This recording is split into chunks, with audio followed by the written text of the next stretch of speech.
I was running from 400 meters to go to the finish line to meet the guys, and they had passed me with 400 to go. When you could hear our coach Lorenzoni yelling from the side, he's like, if you pass 3 more people, then you can win this. All it takes is passing 3 people.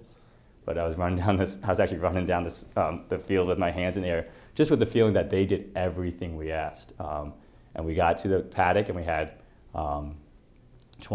we had to wait 20 minutes before we knew if they won or not. Here we go, here we go, here we go.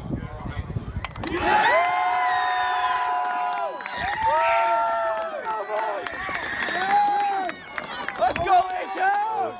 It was the best feeling in the world, and I had never felt so emotional, and I had never felt such a strong sense of joy and accomplishment when we found out.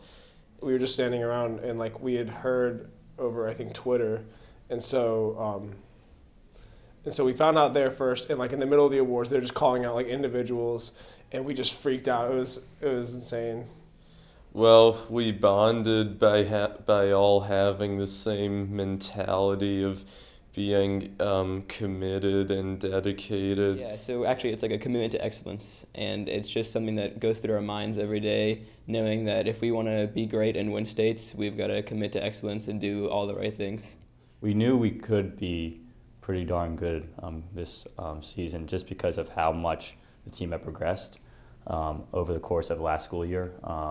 And a way we saw that really was in the fact that we had, over the course of the whole year, we had 20 boys break 5 minutes in the mile. Right at the beginning, actually, over summer, we go to a camp at Grays Mountain Lodge, and from then on, it was let's win states this year. We have the talent. Well, they tried to instill an attitude of reaching for exceptionalism and not being satisfied with mediocre standards. They reminded us every day to go to try to do more than we ever thought that we could do.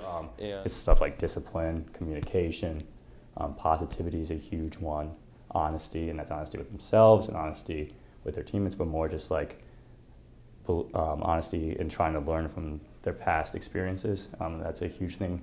Looking forward in a positive way, belief. And that's the one that we really had this year, was a belief not only in themselves but in their team. And as Mark said, in their coaches, which is huge. That makes me feel good, obviously. And then just courage, too. It's a sport where you have to put yourself out there, and they did that. We talked at the beginning of the season about winning a state title.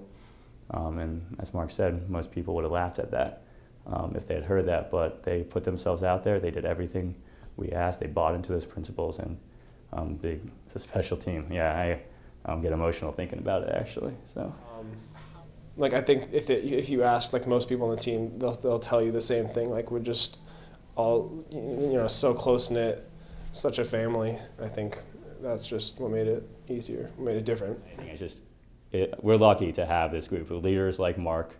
You heard him talk in this interview how amazing of a leader he is. I mean, from Josh Farr, Nicholas Gardella, John McDaniel, Justin Fabrizio, the seniors we have, to Cutter, who moved from Florida, and then the sophomore freshmen we have that are so bought in. It's just we're lucky to have this group.